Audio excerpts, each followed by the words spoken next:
Salut mes Nakamas, c'est le Doc, j'espère que vous allez bien. On va faire une petite théorie réflexion sur les mamans dans One Piece. Voilà, vous êtes beaucoup à me demander des théories. Oui, pour toi c'est qui la maman de Luffy et en plus là dans le dernier chapitre, le 861, on voit le visage de Big Mom. Et en un sens, dire qu'on voit le visage de Big Mom, de la maman de Big Mom, n'est pas un spoil en tant que tel, parce que tout le monde a des mamans. Voilà, dire que Big Mom a une maman n'est pas un spoil. Akainu, même si c'est un enculé, il a une maman. Garp a une maman. Aokiji a une maman. Les crétins de Dragon Céleste ont eu des mamans. Le conseil des 5 étoiles, ils ont aussi des mamans. Bref, vous avez compris la logique de la chose. Tout le monde a des mamans. Voilà, c'est ça. Mais par contre, à la fin de cette vidéo, il y aura des spoils parce que je vais expliquer pour moi qui est cette maman de Big Mom. Voilà, la maman de grosse maman. Voilà, on va appeler ça comme ça. Et je trouve que on ne voit pas assez les mamans dans One Piece. Et ça, pour moi, ça a vraiment un but.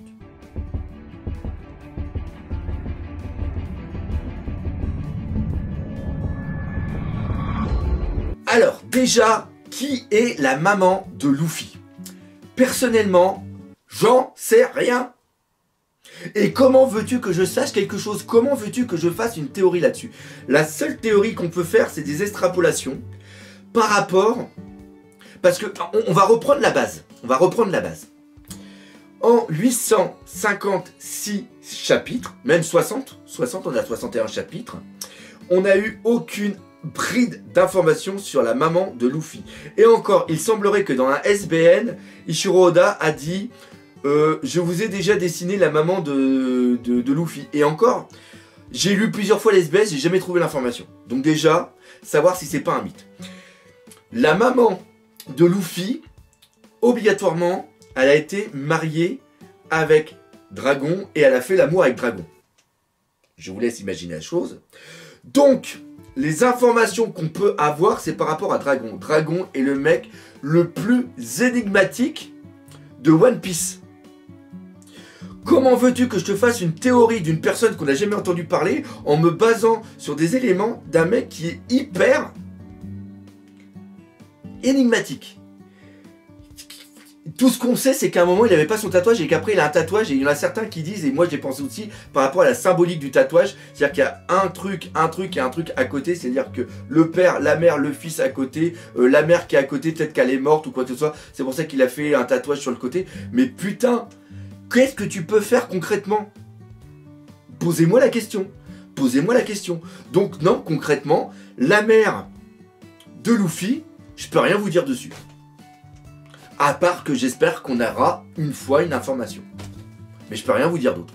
Par contre, ce qui est intéressant à remarquer, c'est que la mère en traitement par rapport au fait que ça soit une fille qui pense à sa mère ou que ça soit un garçon qui pense à sa mère est totalement différent. On va prendre 3 personnes. On va prendre Nami, pour les filles. On va prendre Nami, Robin et Shirahoshi. La mère est un exemple. C'est-à-dire que pour Nami, c'est belle-mère, et belle-mère, elle est morte devant ses yeux. Donc là, on a un traumatisme, et en un sens, ce sacrifice pour la protection de ses enfants va donner à Nami l'envie de protéger des enfants. C'est ce qu'on a vu au niveau de Punk Hazard, et ça lui a peut-être aussi donné ce courage de se sacrifier pour protéger l'île, que je me rappelle plus le nom. L'île où il y a Arlong. Putain, j'ai un trou de mémoire sur l'île. L'île des oranges, l'île des mandarainiers. Voilà, putain, je vois. Et les boules, hein, les boules. Enfin bref. Donc vous voyez, donc là, vous voyez déjà que pour Nami, la mort de la mère a eu une énorme impact. Au niveau de Robin, pareil, elle veut faire comme sa mère, elle veut apprendre, elle veut découvrir des choses. Et après, sa mère aussi, elle meurt, elle se retrouve toute seule. Donc Robin veut devenir un exemple par rapport à sa mère. Donc encore une fois, là, on a fille exemple. Shirahoshi, c'est un modèle qu'elle n'arrive pas du tout à atteindre et qu'elle aimerait peut-être atteindre, et c'est peut-être un modèle qu'elle atteindra dans le futur, quand on verra la fin de One Piece plusieurs années plus tard, et on verra Shira aussi devenir la reine justement de l'île des hommes poissons, et la devenir aussi forte que sa mère, et partager, avoir cette vision que tout le monde soit uni. Voilà, et en un sens, déplacer l'île des hommes poissons à la surface, c'est l'accomplissement du rêve de sa mère. Donc encore une fois, à travers sa mère, il y a un accomplissement d'un rêve. Donc ça, c'est très important. Après, on a la deuxième chose, c'est-à-dire l'image de la mère par rapport à un homme. Et là, on a totalement l'inverse par rapport aux garçons. C'est-à-dire que les garçons, l'image de la maman ne va pas être un exemple, mais va être cette figure maternelle qui va être un petit peu le réconfort. C'est-à-dire qu'on a eu ça avec Usopp quand il ment justement pour faire plaisir à sa mère et pour permettre à sa mère de vivre plus longtemps pour qu'il ait toujours le réconfort de sa mère. On a l'exemple avec tout simplement Sanji. Donc là, ça va spoiler un tout petit peu, mais dans les grandes lignes, la maman de Sanji donne le réconfort à Sanji. Donc encore une fois, cette image bienveillante et encore une fois, une mère qui est proche de la mort et une mère malade.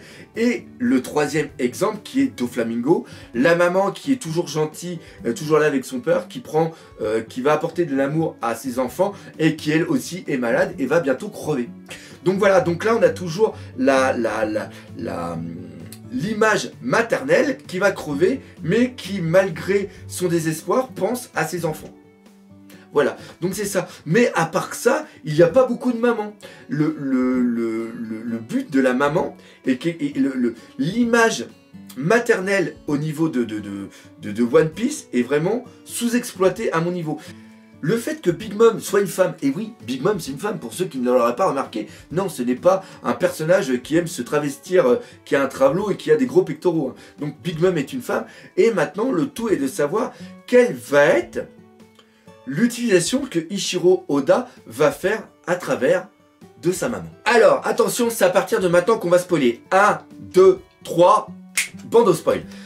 Déjà, on va essayer de dire qui est cette maman Mother. Il y a plein de théories qui sont en train de circuler. On va prendre un petit peu toutes les choses. Premièrement, par rapport... Alors déjà, moi aussi, c'est un truc qui a fait tilt dans ma tête, mais j'ai pas osé le dire pour pas passer pour un con dans ma vidéo, parce que je pense pas du tout que ça soit elle. Elle fait penser à la Vioque au niveau d'Amazon Lily. C'est Nion. Je crois que c'est comme ça qu'elle s'appelle. Alors... Déjà, on va prendre un truc qui est hyper important, c'est quel âge a Big Mom. Pour savoir qui est sa maman, il faut déjà savoir quel âge elle a pour estimer un petit peu l'âge de la future maman. Big Mom a eu 85 enfants. On sait que dans One Piece, pour quelqu'un d'humain, est-ce qu'on peut dire que Big Mom est humaine? Ceci est une très bonne question. Que le temps qu'une femme soit enceinte et après qu'elle accouche, ça doit être à peu près le même temps que ce qu'il y a dans le monde réel. 85 enfants, elle les a fait en 70 ans. Donc voilà, on va imaginer donc que Big Mom a aux alentours de 80-100 ans. On va imaginer ça, on va prendre ça comme grosse fourchette. Elle ne paraît pas sur sa gueule 80-100 ans parce qu'elle a le fruit du démon de l'âme et elle peut prendre l'espérance de vie. Donc là, on peut dire qu'elle peut jouer un petit peu sur son apparence. Grâce à l'espérance de vie, elle peut se rajeunir et quoi que ce soit. Donc ce qui voudrait dire que si elle a 100 ans, on va arrondir à 100 ans, sa maman, elle, doit avoir 120 ans. L'espérance de vie dans One Piece est aux alentours de 100 ans. Il me semble d'avoir lu ça à peu près quelque part. Donc voilà. La mamie qu'on voit, qui est sur Amazon Lily, elle doit avoir dans les 120 piges. Dans les 100 piges. Mais je pense pas qu'elle ait plus. Donc déjà au niveau chronologie, il y a quelque chose qui va pas dedans. Parce que même imaginons un truc. Allons vraiment au bout des choses. Imaginons que la vieille a eu un enfant, qu'elle l'ait abandonné et qu'elle a décidé de adopter Boa Hancock ainsi que ses deux sœurs pour justement se racheter du fait qu'elle ait abandonné sa fille. Ça a du mal à coller. Franchement, ça a du mal à coller. Donc, personnellement, la vieille, soit la vieille d'Amazon Lily, soit celle qui fait du caramel, Mother Caramel, hein, voilà, c'est des petites blagues. Moi, je dis non. Alors maintenant, on a qui d'autre?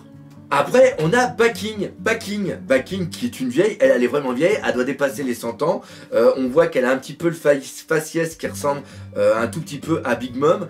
Mais encore une fois, les gens disent bien qu'ils n'ont aucune nouvelle d'elle depuis un bout de temps.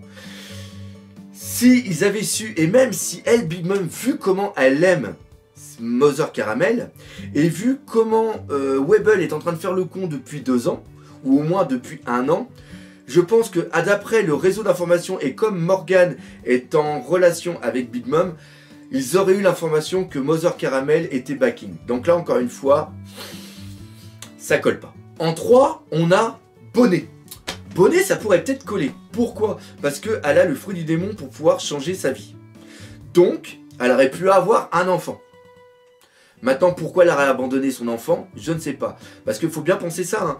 Hein. Elle ne sait plus où est sa mère, Big Mom. Donc, il y a quand même une sorte d'abandon qui a été faite. Maintenant, au niveau de l'âge, vu qu'elle peut jouer au niveau de son âge, peut-être qu'elle a plus de 200 ans, Bonnet. Donc voilà. Maintenant, ce qui colle pas, c'est pourquoi. Pourquoi si elle avait 200 ans, pourquoi si elle avait 150 ans, pourquoi ça peut jouer avec son âge, pourquoi veut-elle devenir seulement que maintenant Supernova pour possiblement devenir une seigneur des pirates? Ça n'a pas du tout de logique. C'est-à-dire que d'un point de vue de la narration, d'un point de vue scénario, une Supernova, mère d'une Yumku, n'a aucune logique. Trouvez-moi une logique, mettez-le dans les commentaires. Peut-être que je me plante. Mais personnellement, pour l'instant, je vois pas. Donc, qui est-elle? Est-elle tout simplement quelqu'un d'inconnu? Pourquoi se faire chier à pas... Les solutions les plus simples sont souvent les plus faciles. Voilà, c'est quelqu'un qu'on ne connaît pas. Pas la peine de chercher une ressemblance avec quelqu'un d'autre, c'est quelqu'un qu'on ne connaît pas. Par contre, au niveau de sa tenue, on remarque que ça fait penser un petit peu à une religieuse, à quelque chose, si elle en avait une petite croix, ça aurait pu... pareil, reprenons un petit peu la tenue qu'il y avait eu, qui s'était occupé de l'eau quand justement sa ville de Clarence avait pris feu. À un moment, on voit une bonne sœur qui était par terre, qui était super gentille. On voit que la tenue est un petit peu identique. Et rappelez-vous ce que je vous ai dit la semaine dernière dans ma critique analyse. Moi, je pensais justement que Big Mom, Mother Caramel, était justement la personne qui a donné toutes les volontés. Et là, on va reprendre justement ce que je vous ai expliqué. C'est que justement, une mère pour une fille deviendra un exemple. Et justement, ça reprend la chose. C'est-à-dire que Big Mom était jeune, orphelinat. Mother Caramel était quelqu'un de très très gentil et elle veut lui ressembler. Donc oui, comme je l'ai dit la semaine dernière, pour moi, cette personne-là, c'était quelqu'un qui prenait soin de Big Mom, qui lui donnait à manger et qui aimait bien tous les enfants. Et c'est pour ça que Big Mom veut avoir une grande famille. C'est en la mémoire, justement, de Mother Caramel. Et on peut même aller plus loin. Imaginez que le souvenir, parce qu'on parle bien de souvenir, et ça c'est très important, imaginez que le souvenir de Mother Caramel ait été mis dans la tête par Pudding. Pendant son sommeil, ou quoi que ce soit, vu qu'elle était vraiment très très proche, imaginons qu'elle ait fait ça pendant son sommeil. Vu qu'elle en avait marre d'être toujours sous les ordres de Big Mom, vu qu'elle en avait marre de Big Mom, et peut-être qu'avec son troisième œil, à voir un petit peu le futur, et qu'elle utilise Big Mom pour atteindre ses fins, ça pourrait être quand même quelque chose d'excellent.